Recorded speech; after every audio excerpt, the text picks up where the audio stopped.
আমাদের ভেতরে যে নফসে আম্মারা, এই নফসে আম্মারা শয়তানের চেয়েও বেশি বিপজ্জনক। দেখুন, শয়তান নিজেই তার নিজের নফসের কারণে ধ্বংস হয়েছে। অর্থাৎ মানুষের যে প্রবৃত্তি নফস, এটা হলো মানুষের সবচেয়ে বড় শত্রু।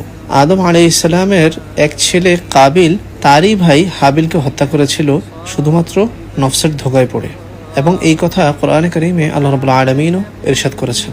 সুতরাং সফলতার জন্য নফসকে নিয়ন্ত্রণে রাখার কোনো বিকল্প নেই।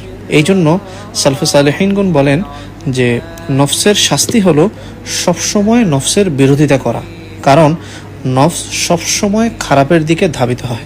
তো এই জন্য নিজের যেই নফস রয়েছে সেটাকে কন্ট্রোল করা, নফস যা চায় তার বিরুদ্ধে আচরণ করা।